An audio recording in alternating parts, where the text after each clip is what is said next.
Entonces, pues yo soy Gabriel Fernández, director del observatorio, y me toca presentar al conferenciante de hoy, que es el doctor Marco Schorlemer. El doctor Marco Schorlemer es doctor en informática por la UPC y científico titular en el Instituto de Investigación en Inteligencia Artificial del Consejo Superior de Investigaciones Científicas, el CSIC. Su investigación, desarrollada tanto en Cataluña como en Estados Unidos y en el Reino Unido, se ha centrado en la demostración automática de teoremas, la representación del conocimiento, los sistemas multiagente y la creatividad computacional. Además, él ha colaborado en el Plan Nacional de Valores de la Generalitat de Cataluña y es también uno de los impulsores de la plataforma País Conscient. Y antes de dar paso al doctor Schorlemer, quiero decir que la conferencia de hoy nos parece especialmente irrelevante o interesante, porque hasta ahora hemos tenido una serie de conferencias donde en cada una de ellas, en algún momento determinado, el conferenciante ha hecho mención de las implicaciones éticas de la inteligencia artificial, ¿no? Es claro que la inteligencia artificial comporta nuevos retos éticos y acentúa algunos de los que ya existen. Tenemos ejemplos muy claros en el sesgo algorítmico, la tecnología persuasiva, ¿no? Y se está en camino de generar conocimientos y tecnologías y herramientas para tratar algunos de estos problemas, pero creemos que es necesaria una reflexión más de fondo que permita entender dónde está el origen de esta problematicidad en relación con la inteligencia artificial y hacer un abordaje de la ética, no tanto desde un conjunto de recetas o herramientas o técnicas, sino con un cierto cambio de perspectiva, como un cambio de conciencia, ¿no? Y a esto apunta la reflexión de hoy del doctor Schorlemer, que, como digo, nos hace especial ilusión. Pues cuando quieras, Marco, adelante. Comparto y tú ya me vas indicando. Sí, pon la carátula del título de momento. Bueno, pues muy buenas tardes. Muchas gracias, Gabriel, por la introducción. Aunque esta conferencia la voy a hacer en castellano, las diapositivas de la presentación las tengo en inglés. Espero que no sea ningún inconveniente. Como ha introducido Gabriel, yo soy científico en el Instituto de Investigación en Inteligencia Artificial, del CSIC. Pero en esta conferencia de hoy no voy a hacer una exposición técnica sobre la inteligencia artificial, solo al principio un poquito, ni tampoco voy a hacer una charla divulgativa de su estado del arte y de sus posibles aplicaciones, ni voy a especular sobre futuros desarrollos tecnológicos, sino que quisiera hacer una reflexión desde una perspectiva humanística. Y con eso quiero decir que quiero hacer una reflexión de lo que la investigación en IA nos puede enseñar sobre nuestra propia humanidad, sobre nuestra inteligencia y sobre todo sobre la relación entre inteligencia artificial e inteligencia humana. La siguiente. A ver, la inteligencia artificial existe como disciplina desde aproximadamente los años 1950, aunque sus fundamentos matemáticos y tecnológicos se remontan a los años 1930, 1940 aproximadamente. Y de estos 80 años de investigación científica y tecnológica en inteligencia artificial, han surgido muchas técnicas, muchas aplicaciones que se han ido introduciendo gradualmente en nuestras vidas cotidianas. Así pues, la inteligencia artificial la encontramos en la robótica industrial, en la logística, en control de electrodomésticos, en algoritmos de inversión en bolsa, en recomendación de productos de consumo, en el análisis y clasificación de imágenes, en cómo hacemos búsquedas por Internet, en el pilotaje automatizado de aviones, en el consumo eficiente de energía, en juegos como el ajedrez y el Go y otros, etcétera, etcétera. Por tanto, tenemos aplicaciones de inteligencia artificial ya en muchos ámbitos de nuestra vida. De hecho, John McCarthy, uno de los pioneros de la inteligencia artificial, solía decir que tan pronto la IA funciona, ya nadie la llama inteligencia artificial, ¿no?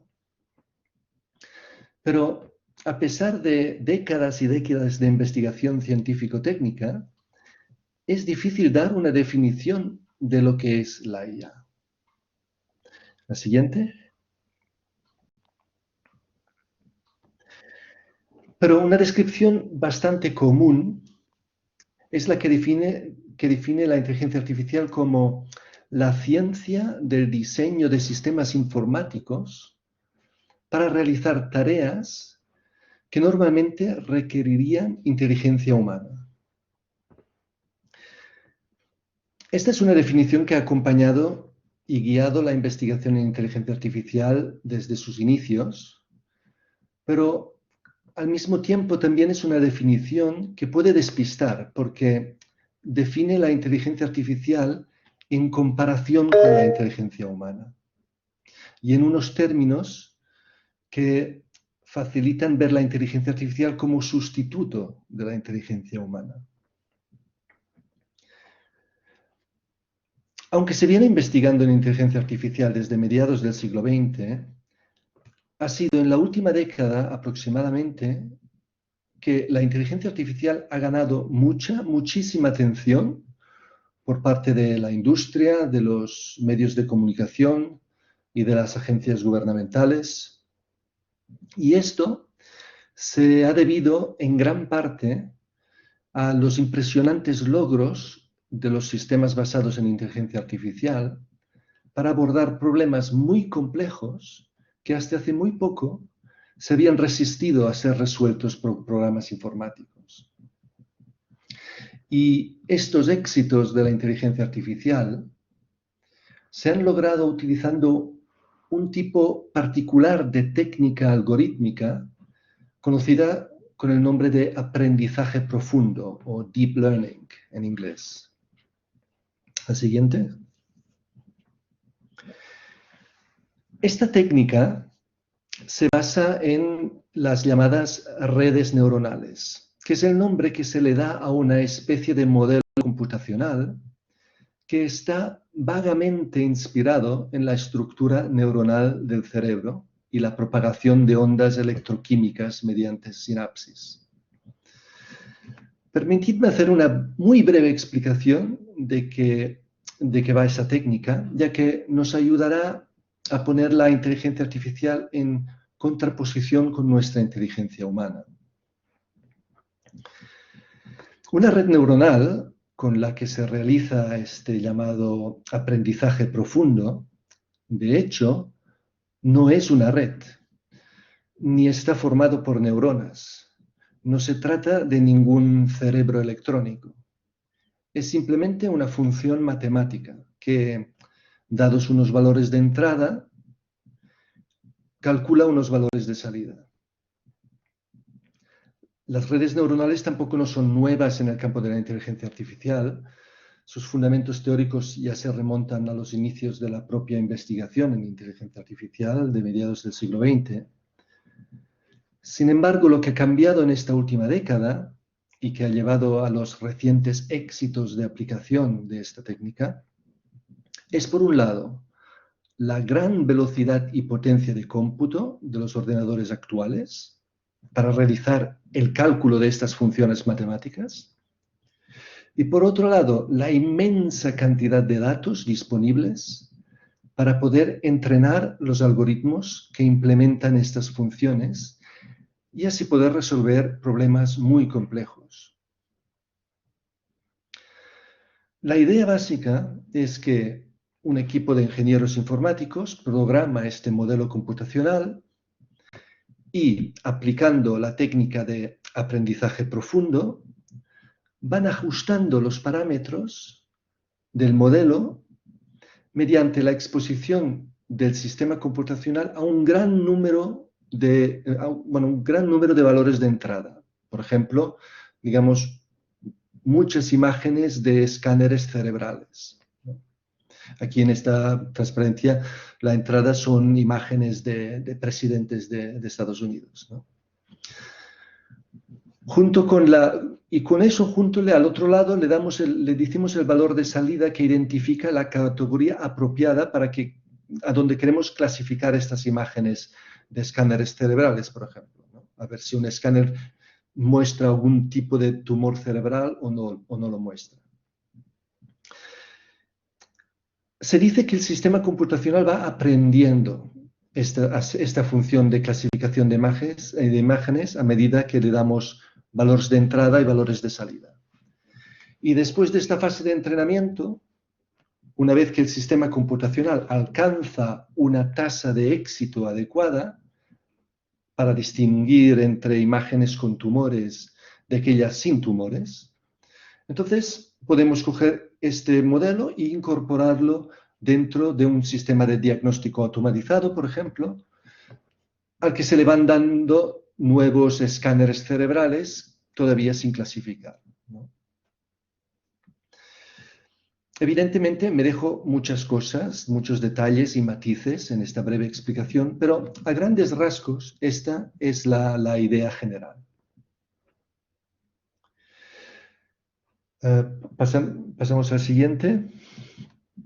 Entonces, en la literatura científica se describen muchas aplicaciones de esta técnica que ya han alcanzado una precisión que iguala o incluso supera a los expertos humanos, lo que lleva a la expectativa de que quizás en un futuro cercano muchas tareas ahora reservadas a ser realizadas por humanos podrían ser ejecutadas por sistemas de inteligencia artificial, incluso con mejores resultados de rendimiento.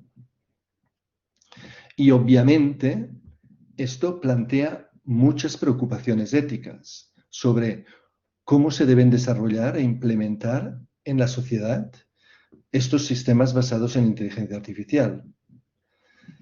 Y la urgencia de abordar estas preocupaciones es cada vez más grande a medida que estos sistemas se aplican en más y más situaciones. Y no solo para jugar a juegos de mesa inofensivos como el ajedrez o el Go, sino también para tareas muy sensibles como el diagnóstico médico o la aprobación de solicitudes de crédito o de solicitudes de libertad condicional, o para la selección de personal, o el reconocimiento facial y la vigilancia, e incluso la guerra automatizada. Por esta razón, en los últimos años, hemos visto aparecer muchas propuestas a través de manifiestos, de declaraciones, directrices, principios, que invitan a reflexionar sobre cómo garantizar que el desarrollo y despliegue de sistemas informáticos basados en IA fomente el bien común y no llegue a ser perjudicial para nuestras sociedades. Ahora mismo, actualmente, la Unión Europea está desarrollando una ley para regular este desarrollo y aplicación de la inteligencia artificial. Siguiente. Mi propio instituto de investigación presentó en 2017 la Declaración de Barcelona para el desarrollo y el uso adecuados de la inteligencia artificial en Europa, que propone un código general de conducta para los profesionales de la inteligencia artificial. En su primer punto, por ejemplo, pide prudencia en el despliegue real de sistemas basados en inteligencia artificial. Porque muy a menudo estas historias de éxito del aprendizaje profundo, tal y como se informan en la literatura científica, se limitan a situaciones muy restringidas, con redes neuronales cuidadosamente diseñadas, que en general son todavía inapropiadas para implementarse en situaciones del mundo real. Una aplicación prematura de la tecnología de la inteligencia artificial puede ser, por un lado, decepcionante e incluso perjudicial. Otras cuestiones que plantea la Declaración de Barcelona son la fiabilidad, la responsabilidad, la autonomía limitada que deben tener estos sistemas de inteligencia artificial. También cuál debería ser el rol humano en escenarios altamente sensibles. Estas pautas y principios son un paso importante hacia hacer aplicaciones beneficiosas y confiables de la tecnología de inteligencia artificial. Sin embargo, la atención se centra principalmente en los resultados y en los efectos de esta tecnología. En raras ocasiones, pero, las suposiciones, las motivaciones y las direcciones de investigación que impulsan las prácticas profesionales de la inteligencia artificial se hacen explícitas y se ponen en primer plano. Permitidme reflexionar aquí hoy sobre algunos de estos supuestos básicos y motivaciones que existen detrás del programa de investigación en inteligencia artificial. Y para ello me tengo que situar más de 2300 años atrás en los orígenes del pensamiento occidental, la siguiente, y en concreto en el pensamiento de la antigua Grecia. Aunque evidentemente hemos de situar este pensamiento de los filósofos de la Grecia clásica en el contexto de su tiempo y de su sociedad, podemos decir que hemos heredado de su pensamiento el gran valor que le damos a tener inteligencia, a ser inteligentes, a la posesión de la inteligencia. Los griegos la llamaron principalmente razón o racionalidad y la vieron como una parte nuclear del intelecto, aquello que nos distingue como humanos del resto de los seres vivos. Y además, esta posesión de la razón y la inteligencia ha justificado que los seres racionales pudieran regir y gobernar sobre las vidas de los seres considerados irracionales, seres desprovistos de esta razón o de inteligencia. ¿Qué seres se consideraban que poseían racionalidad o inteligencia y quiénes no? Ha ido variando a lo largo de los siglos, pero podemos decir que el valor que damos a la inteligencia sigue siendo vigente hoy en día. Y la búsqueda actual de inteligencia artificial debe entenderse con respecto a esta importancia que le hemos dado a la inteligencia en el pensamiento occidental.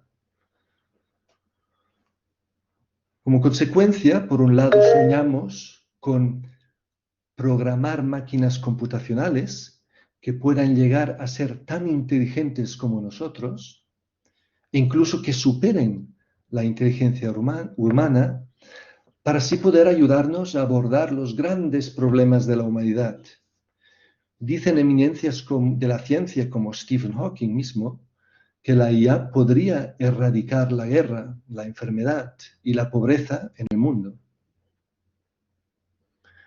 Pero por otro lado, también tenemos miedo que tales máquinas superinteligentes acaben por gobernarnos a nosotros, dominarnos, explotarnos, siguiendo la lógica que hemos ido aplicando a lo largo de los siglos y que ha justificado el dominio de inteligencias superiores sobre estas inteligencias inferiores.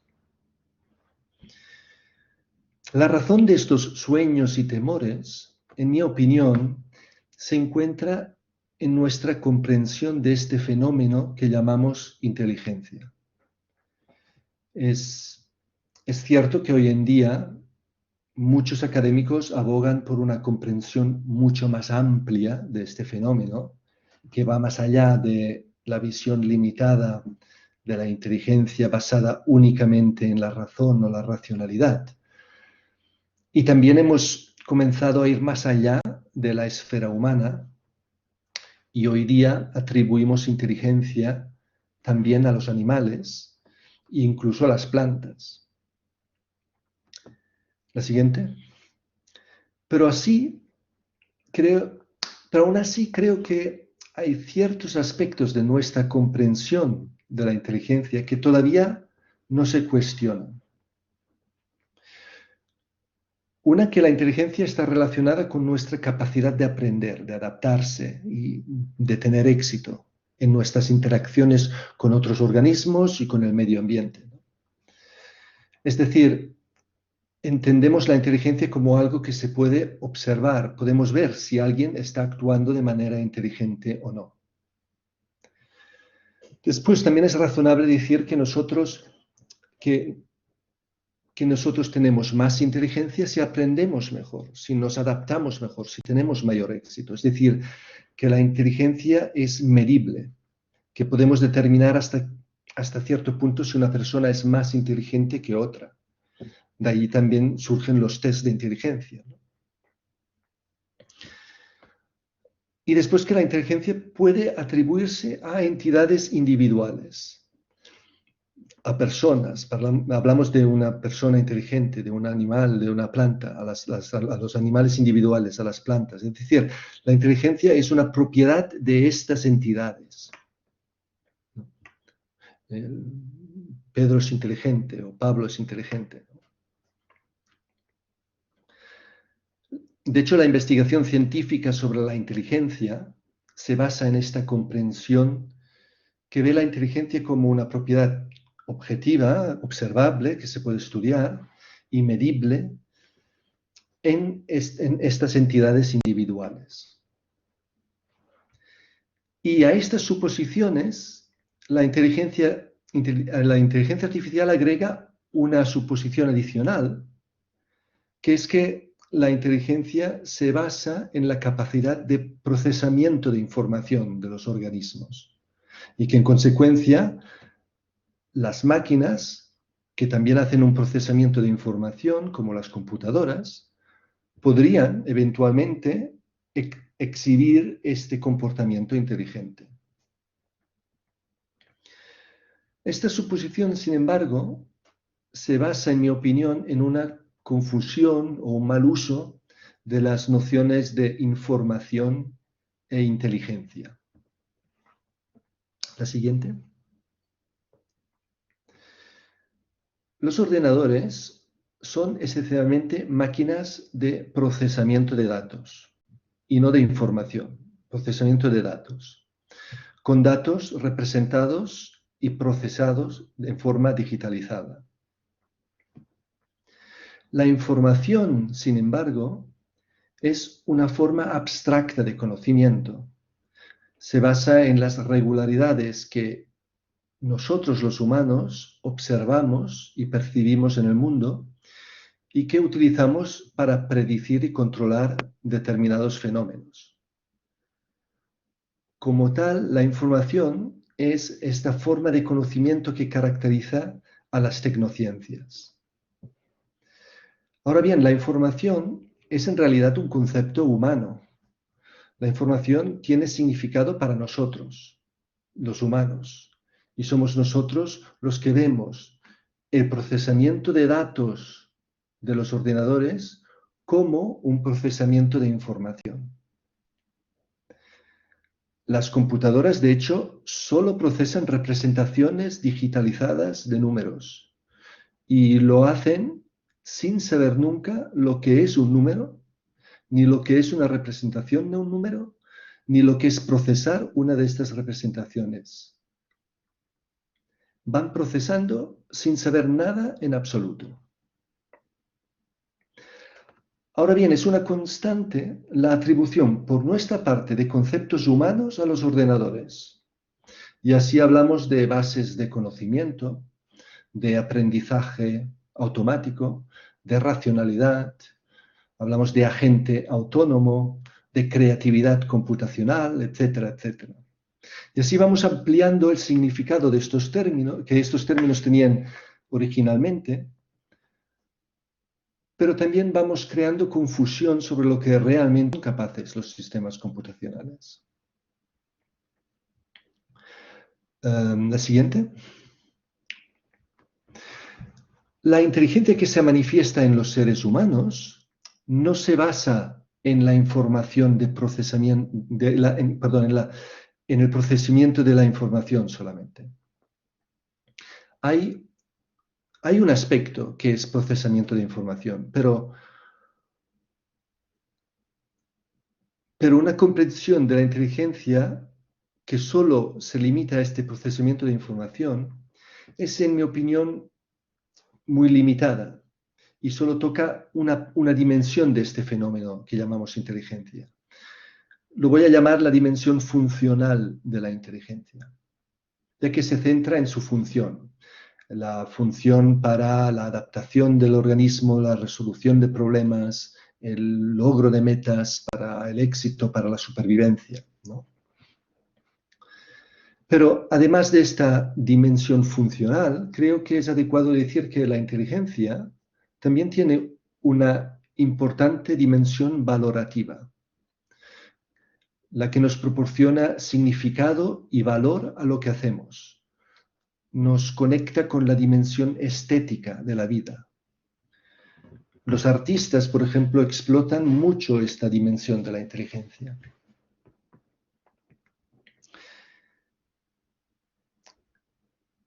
La siguiente, por favor.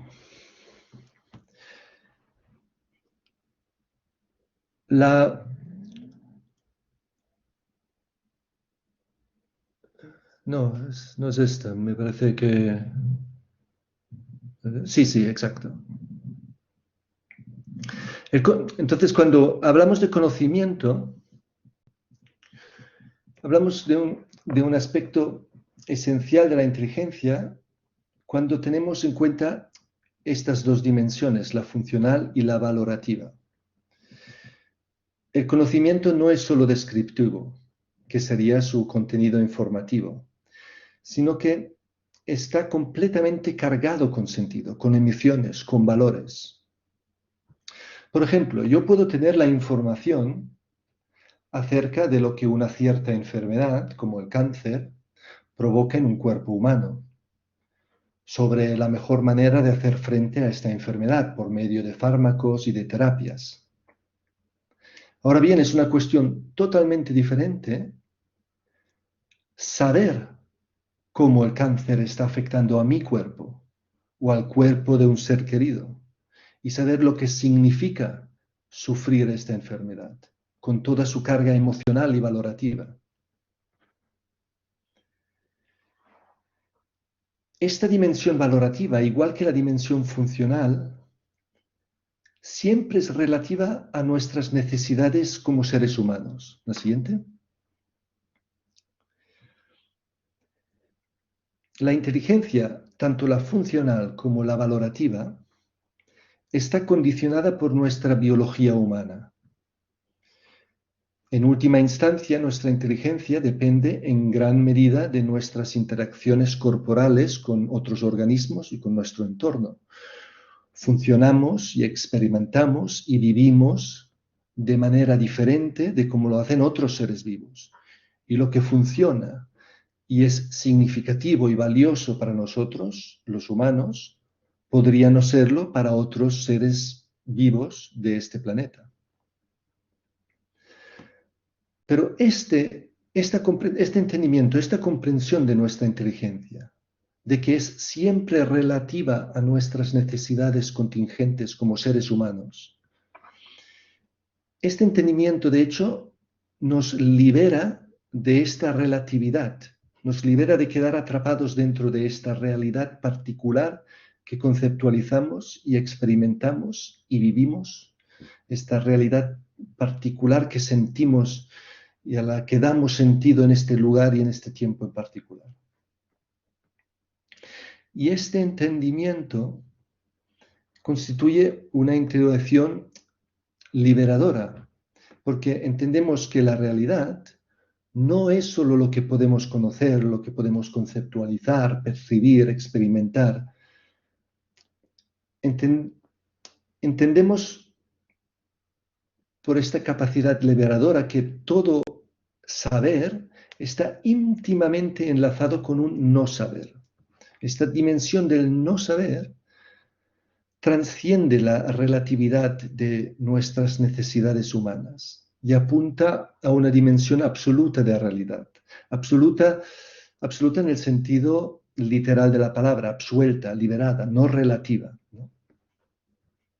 Y en consecuencia esta dimensión es la fuente de nuestra capacidad de cambiar nuestra comprensión relativa de la realidad y por tanto cambiar la realidad en tanto como la conceptualizamos, como la experimentamos, como la vivimos.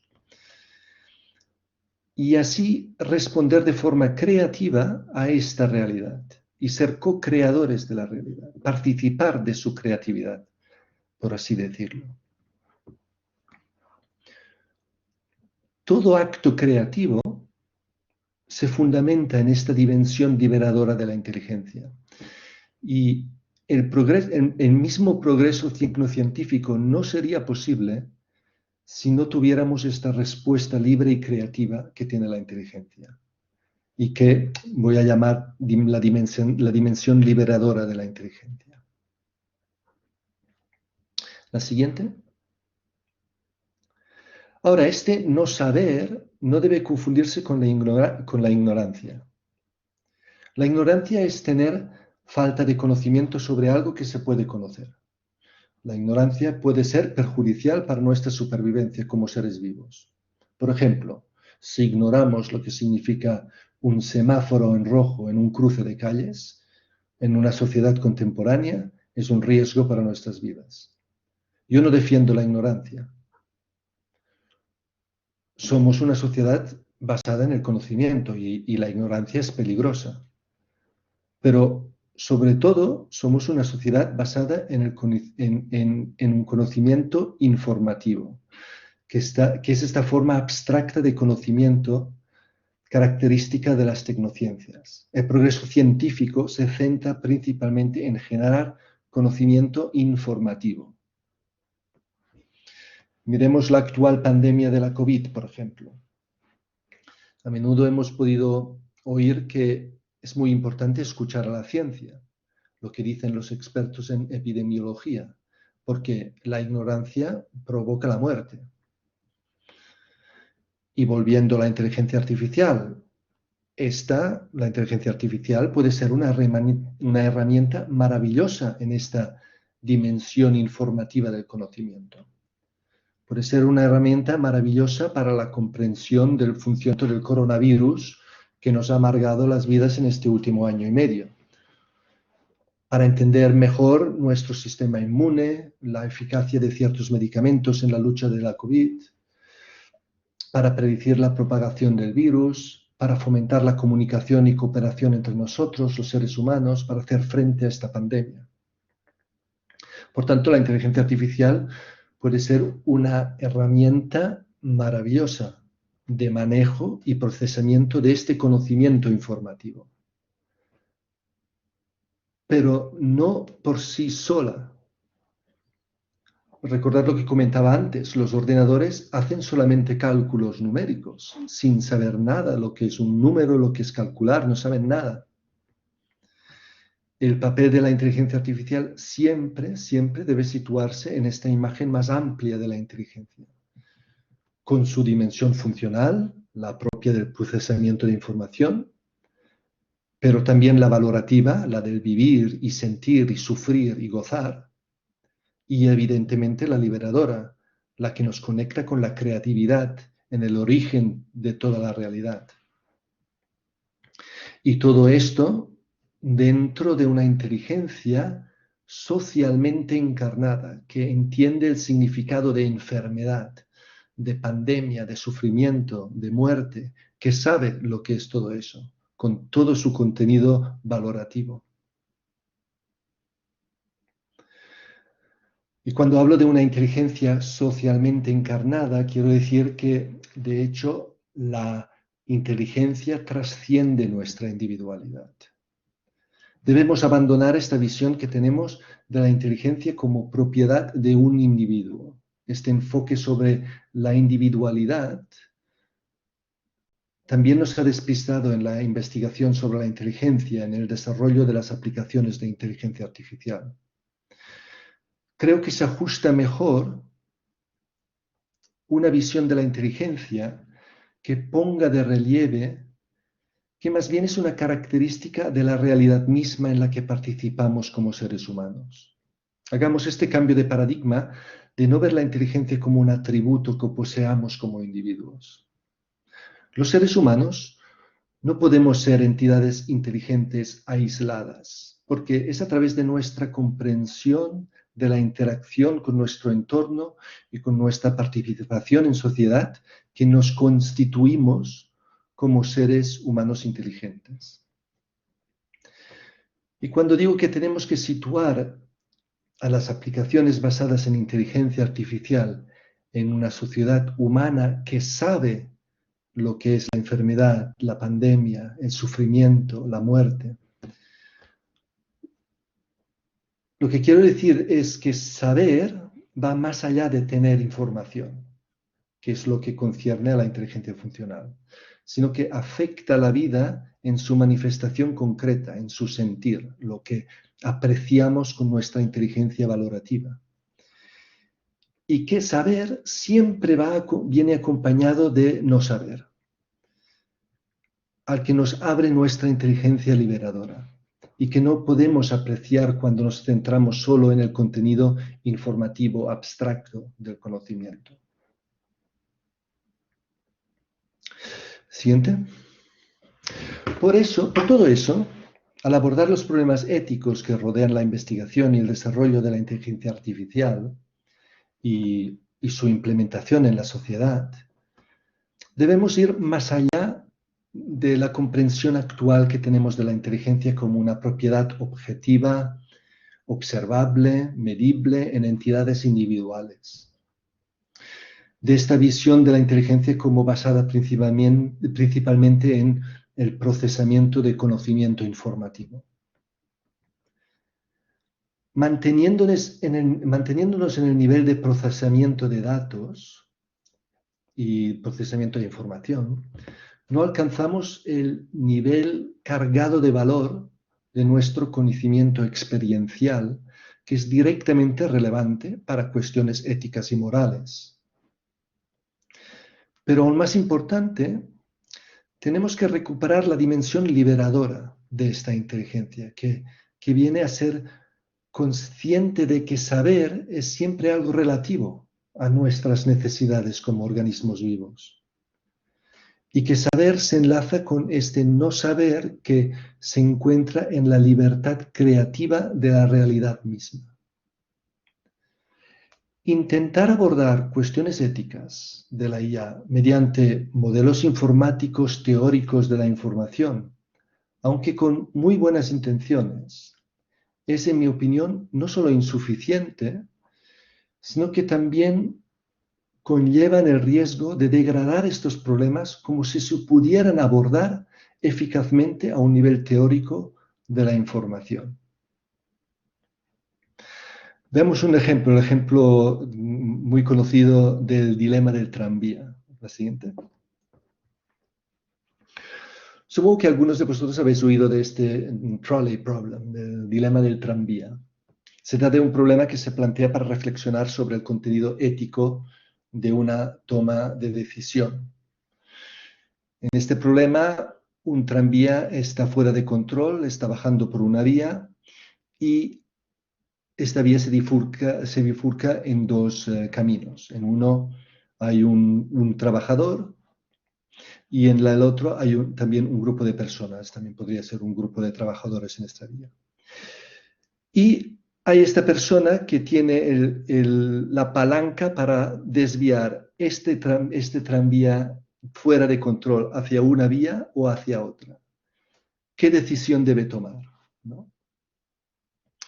Este problema ya se planteó en los años 1960, pero ha vuelto a ganar mucha notoriedad con la posibilidad de los coches autónomos, conducidos por sistemas computacionales basados en inteligencia artificial.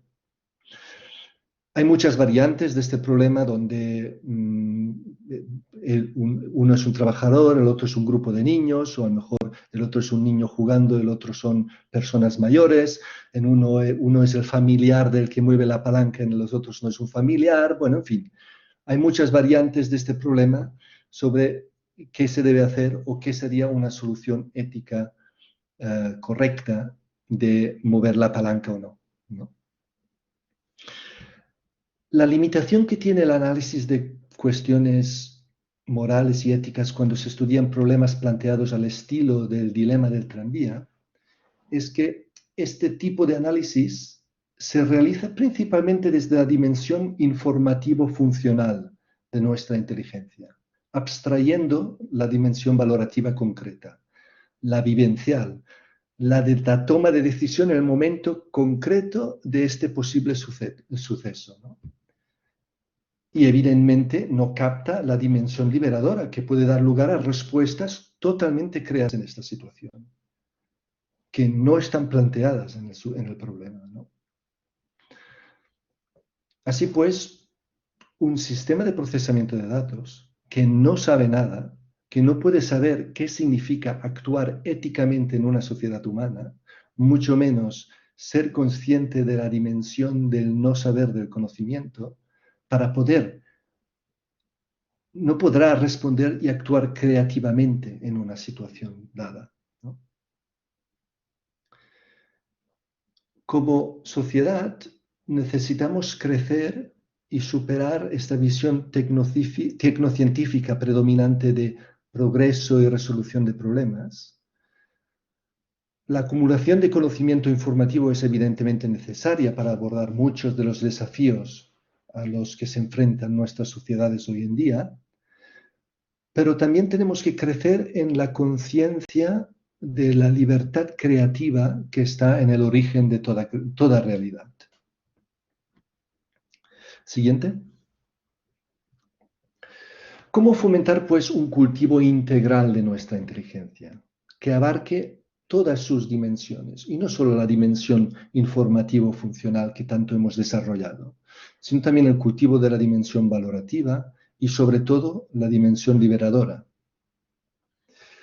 Para ello, solo basta con percatarnos de aquello que nos mueve en el fondo mismo de la indagación científica, por ejemplo. Esta indagación científica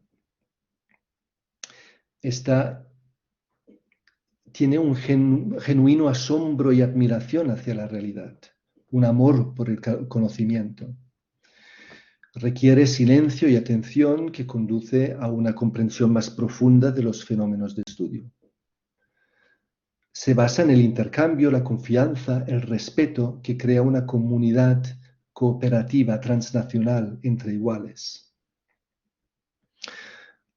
Se basa en el servicio altruista, desprovisto de egoísmo hacia una sociedad. Y tiene un nivel de humildad porque no se puede afirmar nada de forma rígida y absoluta y tenemos que siempre estar abiertos a ser corregidos para entender o cambiar nuestra visión de la realidad. A ver, no soy ingenuo y soy consciente que la práctica científica institucionalizada a menudo está muy lejos de este espíritu de investigación. Pero la indagación en el fondo tiene unas características que yo solo puedo caracterizar como contemplativas. El sistema tecnocientífico actual no las fomenta, sino que pone mucho énfasis en esta dimensión informativo-funcional en detrimento de la dimensión valorativo-vivencial y desatendiendo por completo el cultivo de la dimensión liberadora. Además, el sistema tecnocientífico actual fomenta una visión utilitarista de la ciencia, basada en la racionalidad económica, que promueve la producción cuantitativa, tanto en números de publicaciones, citaciones, factores de impacto y también en términos de captación de recursos económicos, etc. Todo ello creo que va en contra de una indagación científica y un desarrollo tecnológico que realmente sea beneficioso para la humanidad. Y por todo eso creo que para alcanzar un pleno florecimiento de nuestra inteligencia humana y una integración sabia y armoniosa de la inteligencia artificial en el contexto de esta inteligencia humana, social, encarnada, necesitamos cultivar este fondo de contemplación que sustenta nuestra indagación. Siguiente. En este sentido, prácticas como el silencio, la atención, la meditación son de suma importancia para las sociedades actuales y deben constituir un aspecto central en la educación y también en la educación superior en la que estamos formando los tecnocientíficos. Siguiente. Para la investigación en inteligencia artificial en particular, crecer en conciencia de nuestra inteligencia multidimensional y social, en la apreciación tanto del saber como del no saber, a través de estas prácticas contemplativas, por ejemplo, podría ayudarnos a no quedar atrapados en las metáforas y en los modelos actuales, para poder trascenderlos, para poder reevaluar en qué medida el objetivo original de la inteligencia artificial, de dotar máquinas con mayor autonomía, con mayor inteligencia, es realmente valioso como objetivo científico. Podría ser que estuviéramos desperdiciando demasiado esfuerzo yendo en una dirección equivocada. Está claro que la tecnología que desarrollamos bajo la etiqueta de IA, de inteligencia artificial, está transformando nuestra realidad. Está creando nuevas realidades en medida en que está cambiando la interacción entre nosotros, con nuestro entorno. Por tanto, la inteligencia artificial está transformando esta inteligencia social y encarnada que se manifiesta en nuestras interacciones. En estas nuevas realidades dinámicas y en constante cambio, con las nuevas formas de vivir y sentir que en ellas surgen, es en estas realidades donde debemos aprender a vivir plenamente nuestra inteligencia en todas sus dimensiones. Tal vez deberíamos orientar nuestra investigación en inteligencia artificial en aquella dirección que promueva la libertad creativa de los seres humanos, de todos los seres vivos, de todo nuestro entorno, de toda la realidad misma. Hoy en día, por desgracia, gran parte de la investigación en inteligencia artificial la determinan unas pocas empresas tecnológicas que dominan el desarrollo tecnológico y que siguen principalmente los principios de racionalidad económica. Por tanto, las técnicas de inteligencia que se aplican en la sociedad principalmente están fortaleciendo las actuales distribuciones de poder, las desigualdades que limitan nuestra inteligencia, que amenazan nuestra libertad creativa. Deberíamos temer mucho más la constante racionalización y programación de nuestra conducta humana a través de la digitalización y la vigilancia masiva que efectúan estas grandes empresas tecnológicas y que es fruto de dar una excesiva importancia a la dimensión funcional de la inteligencia, que no tener de que con la computación alcancemos inteligencias que sobrepasen la humana. En consecuencia, creo que la investigación en inteligencia artificial debería poner su esfuerzo en proveernos de herramientas tecnológicas que fomenten la colaboración conjunta tanto de entidades computacionales y personas humanas, ¿no? Y también que se basen en una interacción respetuosa con el entorno, es decir, que fomenten una inteligencia ecológica, esta inteligencia compartida que surge de la comunicación, la colaboración, la apertura de mentes, con el fin de lograr nuestra plenitud humana como seres que viven, ¿no?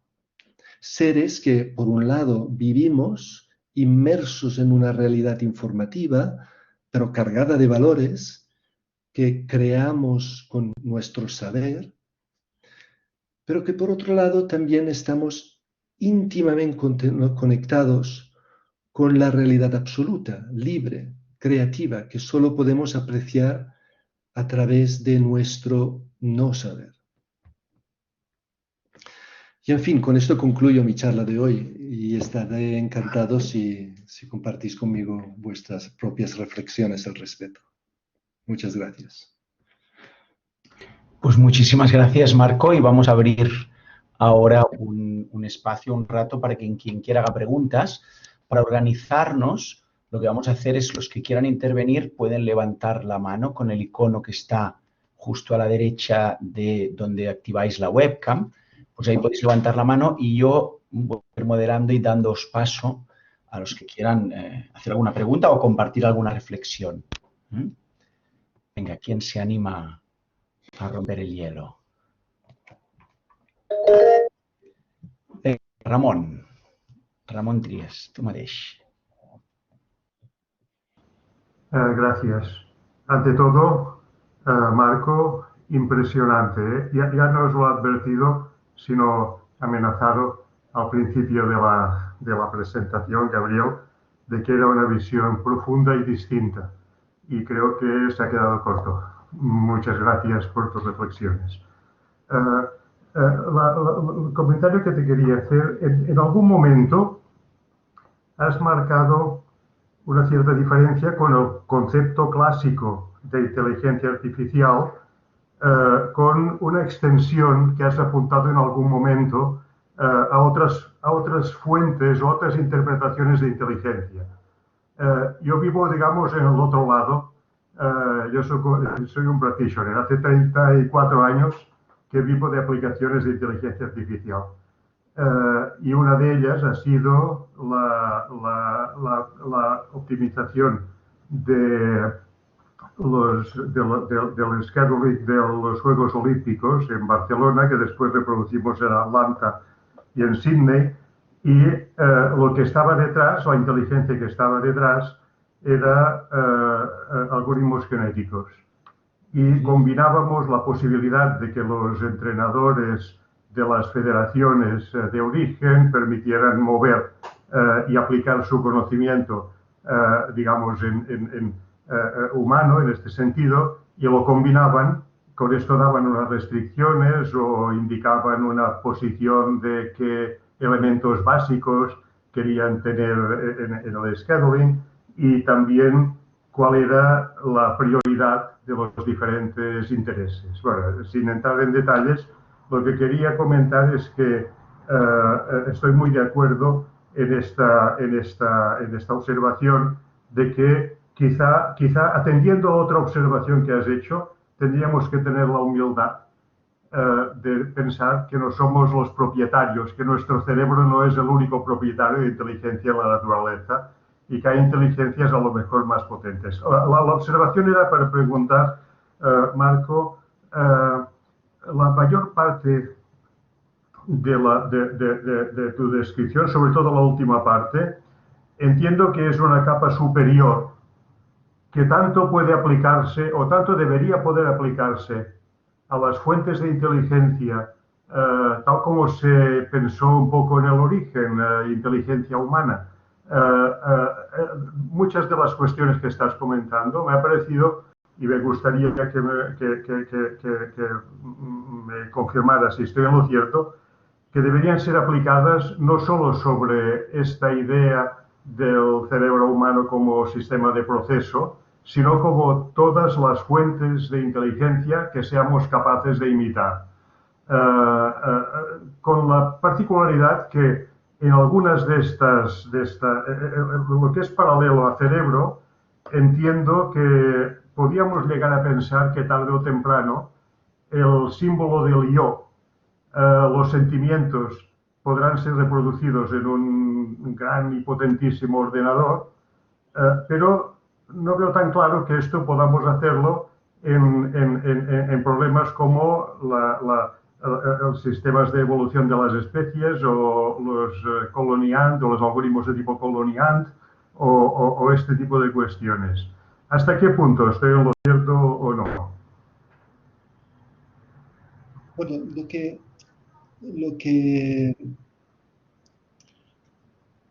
lo que quería, a ver si he entendido bien la pregunta también, porque no sé si la he entendido completamente, pero yo lo que quería decir es que la inteligencia artificial o lo que estamos haciendo con sistemas computacionales se queda en una dimensión, es esta dimensión funcional informativa. No quiero decir con esto que hay aspectos, por ejemplo, de las emociones o de los sentimientos o así, que también tienen una dimensión informativo-funcional. Hay investigación científica sobre este aspecto y también hay mucha aplicación informática que intenta emular emociones de forma que cuando actúas con sistemas informáticos tengan en cuenta las emociones que tú muestras, etc. Pero no deja de estar siempre en este nivel informativo, en este nivel que se modeliza y en el cual estamos procesando la información que tenemos de esto, ¿no? Nunca entra en la dimensión concreta del vivir que tenemos como organismos vivos, ¿no? De entender lo que significan las cosas, para nosotros como organismos vivos, ¿no? Como seres vivos. Por tanto, sí que hay unos aspectos, podemos ir haciendo más compleja o más rica los modelos que tenemos de la inteligencia, pero siempre nos quedamos en este nivel informativo funcional, siempre. Y por tanto, toda esta riqueza de la inteligencia humana, y no solo la humana, sino la inteligencia que compartimos en la realidad, digamos, se queda fuera de estos modelos. Siempre se queda fuera de un modelo informativo funcional. Y por tanto, esta limitación es la que tenemos que tener en cuenta al incorporar los sistemas de decisión o de decisión automatizada en nuestras vidas, ¿no? Que lo que vamos a hacer es tener un sistema muy sofisticado de procesamiento de información y, por tanto, de inteligencia funcional muy, muy compleja y que nos puede ser muy útil, ¿no? Que en una situación de accidente o de la situación del trolley problem, por ejemplo, pues me ayude a hacer exactamente la frenada justa, calculando la pendiente y todo eso, pues no tenga que hacerlo yo, me lo hace toda esa parte informativa me la hace la inteligencia informativa. Y a mí me deja la parte valorativa, ¿no? Que la parte valorativa y creativa me la deja a mí, que es la que yo puedo hacer mucho mejor, ¿no?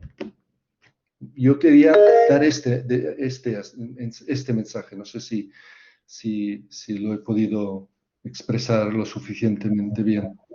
No sé si eso responde también a la pregunta que comentabas. Pues muchas gracias, Marcos. Y ahora le damos paso a Gonzalo Génova. Sí, lo que pasa es que Ramón ha vuelto a levantar la mano. No sé si será por replicar o si es en el mismo hilo que hable Ramón primero. Vale. Ramón, ¿es que querías añadir algo? Es una lástima que no os veo. Disculpa, muchas gracias.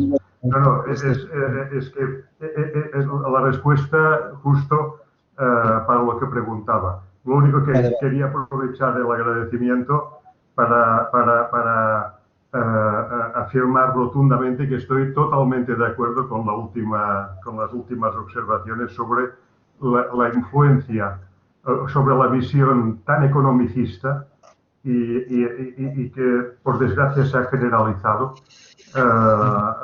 en cuanto a los temas de inteligencia artificial. Solo quería manifestar que absolutamente de acuerdo. Gracias. Muchas gracias. Pues venga, Gonzalo. Ahí. Vale. Bueno, he puesto la cámara, no sé si me veis. Sí, te vemos. Sí, me veis. Mejor ver una cara humana. Sí, bueno, la voz también es humana, ¿eh? Es decir, que la voz son bits que llegan y la imagen también son bits que llegan, ¿eh? Sí, bueno, muchísimas gracias por la exposición y me parece que hace tanta falta que haya más visiones de este estilo, ¿no? Que no se centran exclusivamente en esa perspectiva funcional, como muy bien has llamado, ¿no? De la eficacia, etcétera, ¿no? Yo incluso agradezco que tu presentación de lo que son el aprendizaje profundo de las redes neuronales haya sido muy breve, porque yo ya lo he visto tantas veces que luego no queda tiempo, ¿no?, para hablar de estas otras cosas, ¿no?, de las que has hablado. Bueno, voy al grano. Sobre esta cuestión de la diferencia entre la inteligencia, bueno, más que diferencia, ¿no?, o el olvido de lo que es inteligencia no funcional, yo lo he estado trabajando mucho últimamente, lo tengo escrito en mi blog, también he publicado una entrada sobre este tema. Me parece que gracias a otra persona he conseguido trazar esta cuestión de la restricción de la inteligencia a lo funcional, por lo menos hasta Descartes. O sea, me parece que ahí Descartes ha tenido un rol muy importante en nuestra cultura occidental en difundir esta visión de la inteligencia como instrumento para resolver problemas. Y que esto, efectivamente, la perspectiva funcional de la que tú has estado hablando, ¿no? La inteligencia es la capacidad de resolver problemas, el instrumento para resolver problemas, ¿no? Y claro, cuando tienes esta visión, cuando la inteligencia es eso, pues hay dos problemas, ¿no? Y es que la ética, de lo que has hablado al final, ¿no?, la ética se convierte en otra técnica más de resolución de problemas. Y ahí está el plan, la reducción de la reflexión ética a la resolución de dilemas, como si fueran problemas de geometría, de otra geometría distinta, ¿no?, que a mí siempre me recuerda aquel tratado de ese otro cartesiano que es Spinoza, Ética amore geométrico demonstrata, ¿no?, la ética demostrada del modo geométrico, ¿no?, que en realidad no es un tratado de ética, ¿no? Pero, bueno, me voy por las ramas. Entonces, Descartes dice que la razón es instrumento universal. Claro, cuando las máquinas pasan de ser máquinas de propósito específico a máquinas de propósito general, y cada vez más, pues parece ser que si la inteligencia es una técnica de resolución de problemas, pues claro, las máquinas lo vamos a poder maquinizar, ¿no? Entonces me parece que es súper importante el recalcar que inteligencia es también lo valorativo, lo evaluativo, lo emocional. Parece que está muy de moda hablar de inteligencia emocional, pero no tanto en un curso de inteligencia artificial o en un curso de matemáticas, ¿no? Pero yo creo que es importante resaltar esos aspectos, ¿no? De sé cómo curar el cáncer, pero no sé qué es el cáncer, ¿no? Que es otra forma de entender el cáncer, ¿no? Bueno, estamos muy entrenados para medir la inteligencia funcional. Todas nuestras pruebas de evaluación, en todos los niveles educativos prácticamente, esperamos incluso hasta en las escuelas de música, se centran en lo funcional, en la capacidad adquirida, en la resolución de un problema. Y en cambio, no sabemos, bueno, habría que discutir, ¿no?, si la inteligencia valorativa o evaluativa, si se puede medir. Eso habría que empezar por discutirlo, ¿eh? Porque claro, como no se puede medir, entonces lo despreciamos, ¿no? Lo que no es medible no cuenta, ¿no? Entonces, y como no cuenta, no lo introducimos en el proceso educativo. Y entonces, queda completamente fuera del proceso educativo lo valorativo, lo no medible, porque eso es todo cuestión de opinión y preferencia, ¿no? Y la ética resbala, deja de considerarse una disciplina racional y resbala hacia, pues eso, la expresión de opiniones, ¿no? Y lo más que se puede hacer es la recolección de opiniones, que es lo que hacen, por ejemplo, en la Moral Machine, que es recolectar opiniones y buscar patrones de opiniones, ¿no? Entonces, a mí me parece que esto hay que romperlo. Hay que romperlo. Está completamente de acuerdo también que esto está completamente en sintonía con esa racionalidad económica, ¿no?, donde está maximizar el beneficio, pero ¿qué beneficio, no? Pero como también decías, podemos estar haciendo un esfuerzo muy grande, pero igual en la dirección equivocada, ¿no? Bueno, simplemente son más comentarios que preguntas, ¿no? Pero si queda tiempo, a lo mejor al final pongo una pega por otro lado, ¿no? Pero desde luego que me parece fundamental el recalcar que inteligencia no es solo lo funcional. Muchas gracias. No, muchas gracias por los comentarios y evidentemente yo creo que en todo nuestro sistema educativo y también en la educación superior falta que como seres humanos no seamos conscientes de cómo utilizamos esta parte de la inteligencia, ¿no? No solo en un examen de música, ¿no?, que no solo debemos valorar si está tocando bien la pieza, sino también le podríamos preguntar cómo se ha sentido, ¿no?, al tocarla, ¿no? O cuando tomamos una decisión, cómo nos hemos sentido tomando la decisión. Nos hemos sentido bien, que tomamos la decisión correcta o no, ¿no? Entonces, ser conscientes de este aspecto, ¿no? Cómo ha sentido nuestro cuerpo cuando tomábamos las decisiones. todo esto, yo creo que somos una sociedad que ha dado mucha importancia a esta dimensión valorativa, y esta dimensión funcional, y por tanto también hemos hecho tecnología impresionante que la implementa y la pone en funcionamiento, ¿no? Como la inteligencia artificial, pero las otras dimensiones, la valorativa y sobre todo esta liberadora, la creativa, ¿no? La tenemos bastante abandonada. Y si vamos a meter estas máquinas en nuestras sociedades, hay que tener también esta inteligencia bien desarrollada, creo yo.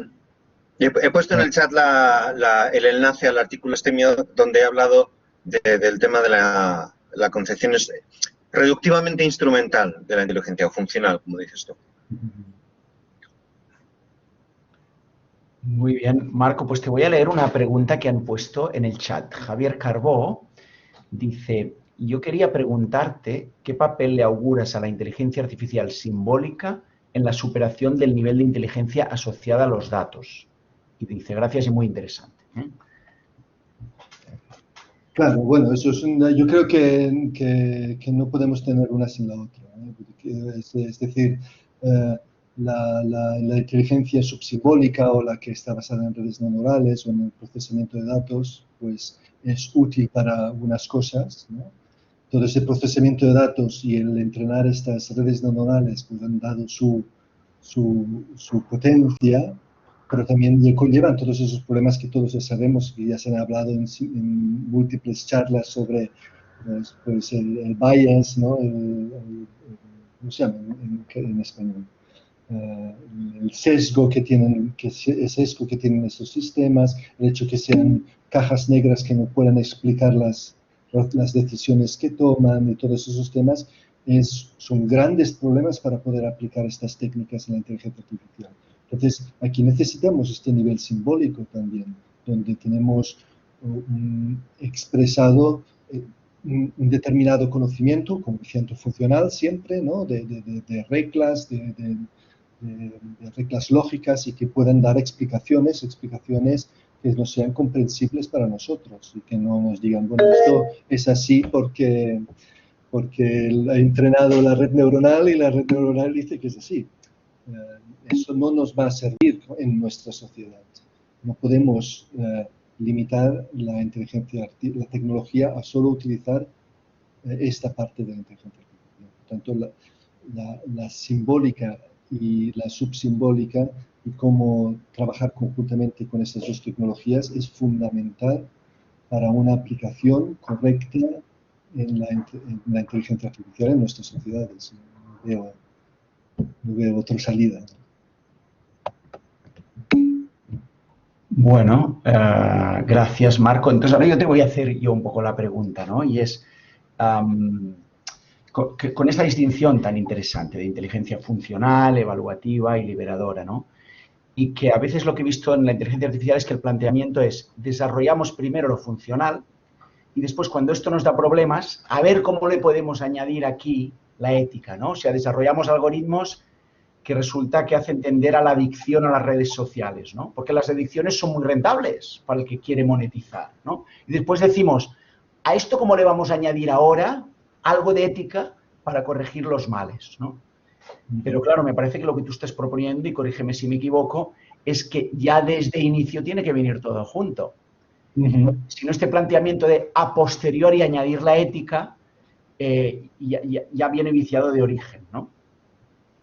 Sí, totalmente de acuerdo. O sea, lo que tenemos que aprender es saber desarrollar nuestras herramientas tecnológicas, en el caso de la inteligencia artificial, aplicando ya toda nuestra inteligencia, toda ella, ¿no?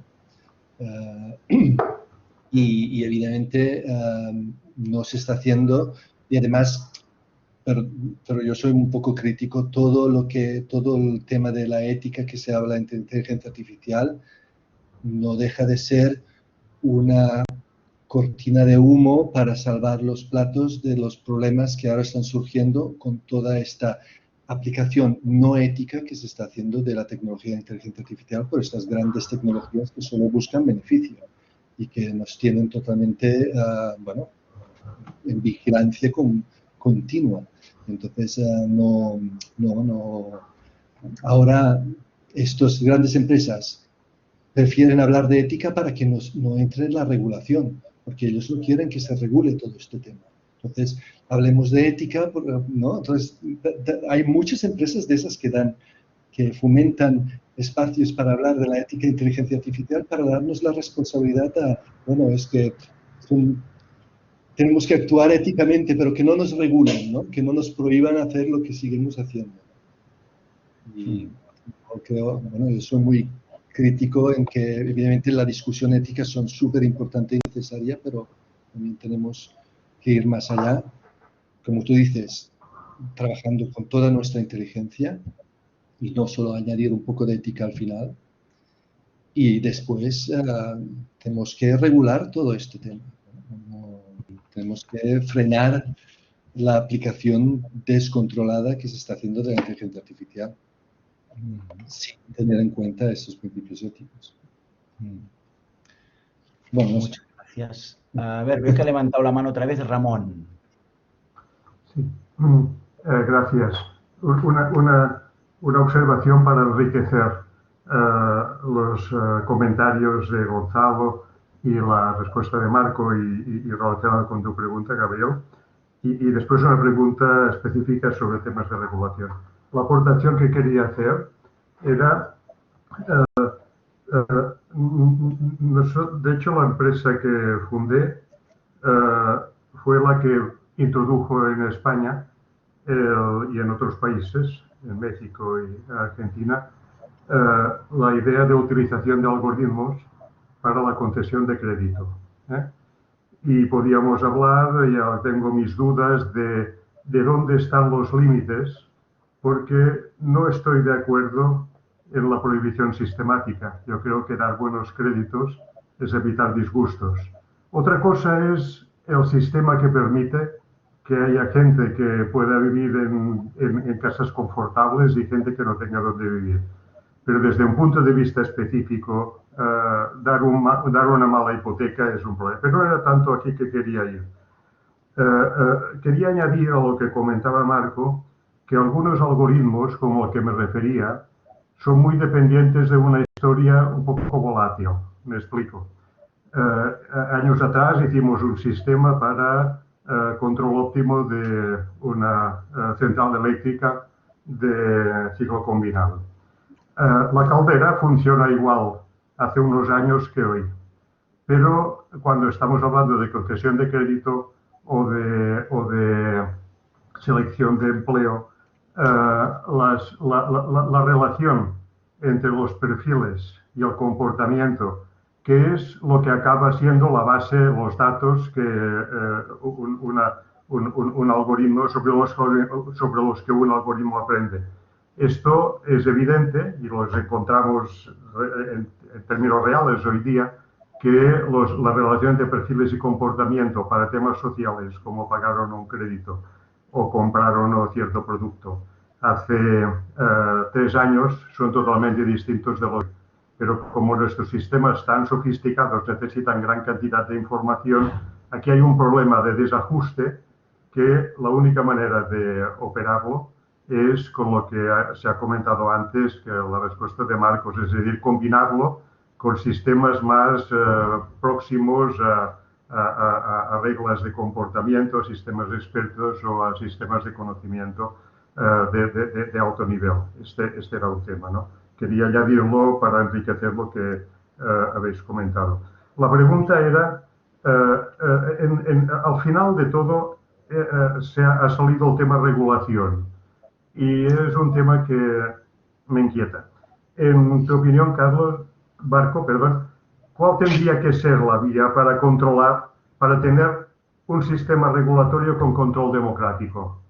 Porque, claro, primero, regulación puede tener sesgos temibles, como el que comentabas antes, pero también puede representar un freno a la utilización, a la puesta en práctica de estas herramientas que en algún momento tienen que producir cierto beneficio. ¿Cómo ves un modelo similar al que puede haber pues, en la Food and Drug Administration para ver si aquellos algoritmos cubren con ciertas normas y tiene que ver un organismo dependiente del gobierno o independiente, o tiene que ser algo más próximo quizá al mundo de la ciencia, al mundo universitario, instituciones. ¿Cómo ves esta materialización de este tema de regulación? No sé, yo no soy, claro, yo no soy un experto en política pública y entonces tampoco no sé cuáles serían los mejores mecanismos. Yo, evidentemente, sobreregulación nunca es bueno. Sin que no haya regulación también es problemático y el arte es encontrar el punto medio, ¿no? Y el punto medio tenemos que poder participar todos en esto, de alguna forma democráticamente. No puede estar solo en las manos de las empresas tecnológicas, ellas los que deciden qué se puede hacer y qué no se puede hacer. Y entonces, de alguna forma, yo lo dejo en la mano de los expertos de sistemas de consenso público, de democracia, para buscar los métodos que nos permiten estar al día de las regulaciones necesarias que necesita esta tecnología, porque está afectando mucho a nuestras sociedades, ¿no? Igual que hay regulación cuando se construyen edificios que tienen que cumplir y que hay unas ciertas responsabilidades, bueno, todos esos aspectos de quién es responsable cuando pasan las cosas. Y pues lo mismo tiene que existir para el área de la inteligencia artificial, las tecnologías informáticas, y está muy poco regulado en el fondo. Porque las grandes tecnologías hacen bueno, lo que quieren, de hecho, con toda nuestra conducta y nuestros datos. Bien, solo apuntar, gracias por la respuesta y por la claridad y honestidad. Para aportar algo, yo veo modelos de regulación más o menos de esta familia, de acuerdo, de un nivel quizá mucho más funcional, que es cómo se regula los algoritmos para control de crédito a partir de los bancos centrales. Este es un tema que se ha ido concentrando y la regulación acaba sobre todo siendo europea, aunque cuando yo empecé era cada banco central, el Banco de España, que era el que dictaba la normativa, y el que cuando apareció la utilización de algoritmos para la concesión o no, fueron los que inspeccionaban físicamente cómo estaba hecho, qué limitaciones tenía. Y en las últimas publicaciones del Banco de España ya no se trata solo de un tema relativo al riesgo, es decir, al buen funcionamiento, sino también las condiciones éticas, sobre todo temas de discriminación y temas de confidencialidad. Esta era otra línea que podía aportar cosas reflexionando sobre este tema de regulación. Yo la veo en la regulación de la Food and Drug Administration, de la FAD, que de alguna manera parece que va a aproximar el tratamiento de algoritmos a la metodología que se utiliza para aprobar ciertos medicamentos, ¿no? Y parece que ya hay candidatos, ya hay unos 70 algoritmos en tratamiento y demás, ¿no? Son modelos, tampoco soy especialista en esto, más bien he sufrido las consecuencias. Es que de otro lado, lo que veo, Marcos, es que alguien tiene que acabar siendo responsable de esto. Y no creo que sea suficiente la autorregulación. Quiero decir, a nosotros nos piden tratamiento de las fotografías, de la imagen para selección de personal. Y hemos de ser nosotros que decimos, mira, no, esto no está demasiado bien. ¿De quién es la responsabilidad? O los bancos nos enfocan sobre todo pues al tema de que el equilibrio entre rentabilidad y riesgo sea el que desean. Aquí hay todo un problema de cómo se implementa todos estos temas éticos que antes hacíamos referencia, ¿no? Solo quería aportar esto y de nuevo muchas gracias, Marcos. Muchas gracias por estas aportaciones. Muchas gracias. Pues muchas gracias. Voy a hacer ya una última pregunta muy rápida y cerraremos ya. Así cerramos a las 4. ¿Sí, Marco? Y que tiene que ver con lo siguiente. Has hablado de estas dimensiones no funcionales de la inteligencia, ¿no? La valorativa y la liberadora, y nos has recomendado prácticas contemplativas para desarrollarlas, ¿no? Y entonces esto a mí me lleva a pensar que estas dimensiones son, vamos a decir, lentas, que necesitan pausa, que necesitan reflexión. Pero en cambio vivimos en la sociedad de la constante estimulación informacional, que parece que más bien nos enfoca a los instintos más básicos, ¿no? Supervivencia, territorio, sexualidad y bombardeo con estas cosas, ¿no? Como a esas dimensiones nuestras que son las contrarias. Claro, ¿qué hacemos con esta tensión, no? Existe, ¿estás de acuerdo en que existe esta tensión y que... Sí, claro, y todos las sufrimos, ¿no? También. Bueno, hay que buscar momentos para hacer este ejercicio que tú comentas. Absolutamente necesario. Intercalarlos también dentro de los sistemas, ¿no? Lo ideal sería que todos los centros educativos, también de educación superior, hubieran formación en este sentido, y Claro. de lentitud y de espacio y de silencio y de tranquilidad, ¿no? Pero bueno, sí, es un reto importante, pero yo no veo otra salida que crecer en nuestra inteligencia de forma íntegra. Si le damos mucho a la máquina funcional, no sé, no le veo futuro a esta línea. Hay que buscar la otra también. Muy bien, pues creo que es como para cerrar, este es un mensaje fantástico, ¿no? Que es desarrollar esas partes que no nos vienen tan fácilmente promovidas, ¿no? Sí.